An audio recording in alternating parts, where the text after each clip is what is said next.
However, the export of avocados from Kenya has not performed well in the Chinese market after sales dropped by 80%. KenyaChina Comprehensive Partnership Agreement, a strategic partnership that is based on a people-to-people engagement framed on programs that are mutually beneficial between our two countries. The two leaders also agreed to advance infrastructure projects in Kenya, including the expansion of the standard gauge railway SGR and the construction of the Rironi-Mau Summit-Malaba Road. The necessity of having this infrastructure is agreed across the region, and it's not a Kenyan project. It is actually a regional project in line with the Belt and Road Initiative of the Chinese government. According to President Ruto, these projects have made Kenya a transportation hub not only in the East African region but also across the continent. There are opportunities around solar as well, but I think your target on wind energy is a very appropriate target. Alongside Ruto's visit, Raila Odinga will also meet with African leaders to seek support for his bid to be elected as the chairperson of the African Union Commission, AUC. Mariam Jahid, K24, Nairobi. One person died with 6 others currently nursing injuries after armed men attacked a bus plying the Moyale-Nairobi route on Monday evening. The bus was en route to Nairobi when it was suddenly attacked by unknown people armed with guns. According to a police report, a bus carrying 50 passengers that was en route to Nairobi was suddenly attacked by unknown people armed with guns who sprayed passengers with bullets between Bori Junction and Dadach Lakole along the Moyale-Marsabit highway. Casualties have since been rushed to nearby hospitals to receive medical treatment. Elsewhere, transport along the Mombasa-Nairobi highway was paralyzed for close to 3 hours at Makindu Township on Tuesday as boda riders protested the killing of one of their members.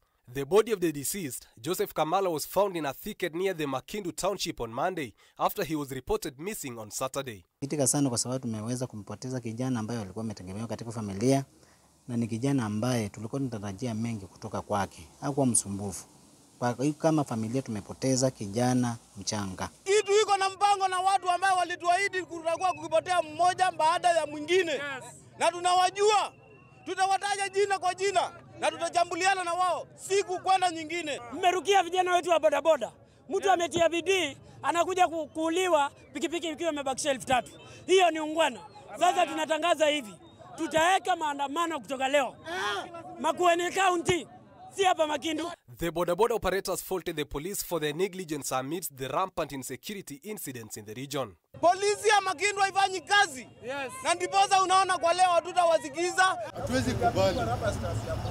In other news, human rights activists in Siaya County alongside members of the public have urged the government to allegedly stop dumping bodies in River Yala. Speaking outside the Siaya County Referral Hospital, Haki Kwetu official Joshua Otieno Oduor blamed the government for not taking any action to stop the practice many years since the first incident was reported. And that is not the Siaya. We have some. Oduor had accompanied family members and colleagues of a deceased teacher whose body was found dumped in River Yala. A time has come that they should come out and make sure that the security of the people around Riala, and also to come out very clearly to tell us what is happening here and there again, because we are seeing many of the bodies which are being found in River Yala. They are coming from outside Siaya County. Anthony Kwemoi, K24 TV. A section of Kenya Union of Post-Primary Teachers, KUPPET, have labeled the decision to call off the strike as a betrayal, saying the demands have not been met. This comes just a day after KUPPET called off their strike. Led by Vihiga Branch Executive Secretary Sabala Inyeni in Kisumu Town, the teachers now want the national leadership of KUPPET, headed by Secretary General Akelo Misori, to resign immediately. Their father accused Misori of not following proper procedures in calling off the strike. This as the leaders from Nyanza and Western regions vow to continue with the teachers' strike. So you can imagine, they come to ratify. What are you ratifying? They are always aware. We are not happy, and this is the worst thing that has ever happened to the trade union movement. In fact, last weekend, we got support of even the national community. KOTU was supporting this strike. So who is this that is pushing the national office? And who is this that is making them to feel so cowed? Because they have told you, niliona viongozi wa kitaifa wakiwa na wasiwasi sana. Walikuwa wanaonekana kama wamenyeshewa. Wanaonekana watu ambao wana wasiwasi, sijui walikuwa wamefinywa wapi. Na kuamka na kusema kama mgomo umesitishwa. Tumekasirishwa sana na jambo hilo, na ndio maana tunasema kwa sababu sasa walimu wamepoteza imani kabisa na uongozi wao wa chama wa kitaifa. The only thing national office inaweza kutufanyia, na tunaomba kwa hisani yao waweze kujiondoa mamlaka. They will have informed us early enough that today there will be a meeting that will be done between the union and the Teacher Service Commission, so that we inform our teachers early in the morning that there is a meeting and we expect something to be coming out of that meeting. Even if it is 80% of the issues, they could have come out and told us, so that when we close the demonstrations, we also inform our members that these are the issues that have been addressed. The families of victims of alleged atrocities conducted by British soldiers trained in Kenya against locals in Laikipia and Samburu counties are still demanding for justice, calling on the government to speed up the investigation process. Appearing before the Parliamentary Committee on Defense and Foreign Affairs, the families, accompanied by human rights activists, decried the long time taken for justice to be solved. In Tuesday's sitting, human rights activists insisted on the need for the government to put in place strategies which will fasten investigations and ensure the accused are held to account for their actions. The person who killed, like Agnes, was in this country. He is known.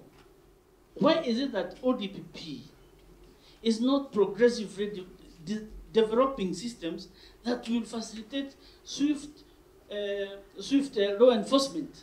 The activists, led by James Mwangi, have shown their dissatisfaction with the government's frequent agreements signed with military from other countries without a complete investigation about the weapons they bring into the country for their training, which affects locals.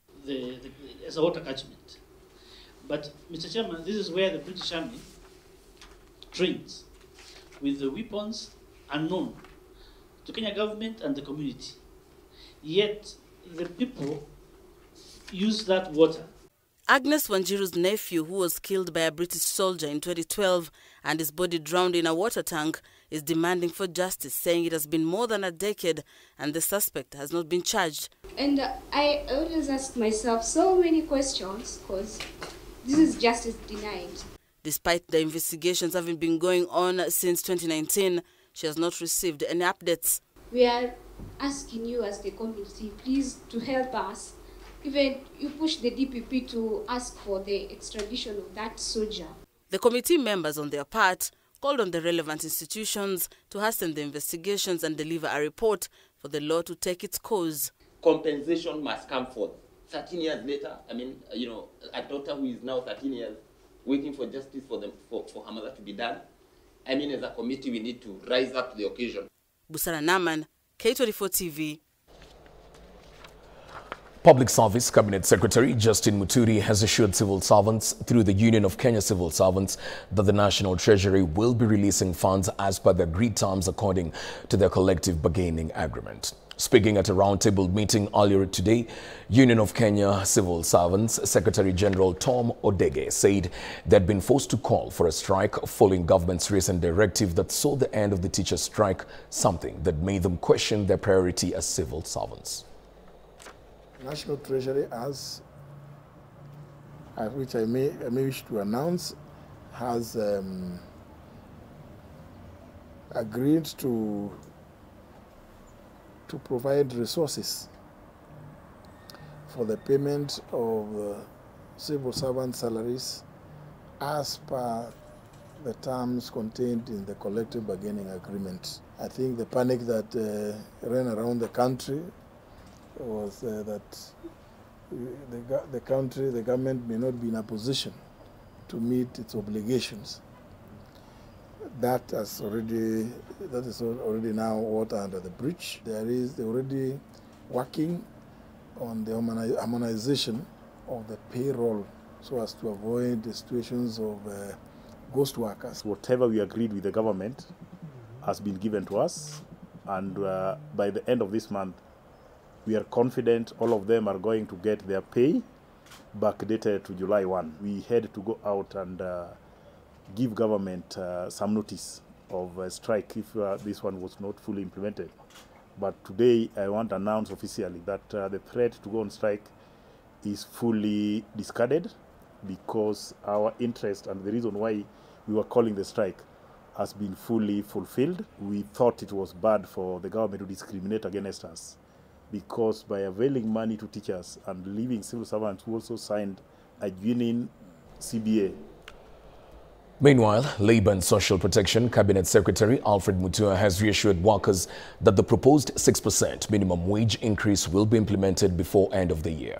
While calling on the employers to adhere to best practices and ensure fairness of employees, Mutua committed to fast-track the gazettement of several crucial councils necessary for wage increment implementation.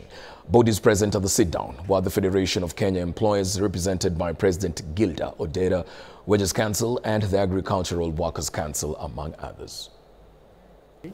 We have discussed important things, for example, how to ensure that workers in this country work in an environment that enable them to be productive.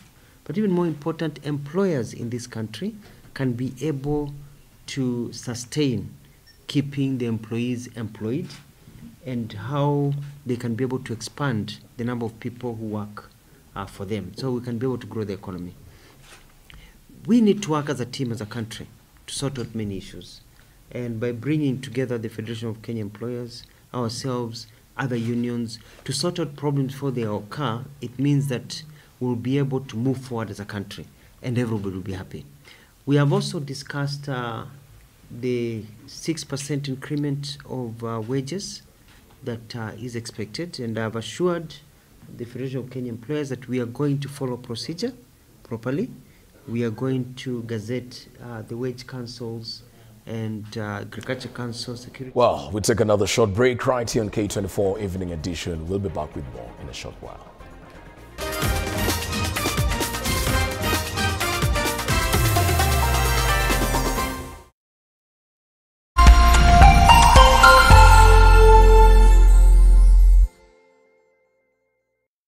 Back to the future. The future is simulate. Bet smarter. Win faster now. Be a winner. More at Bet.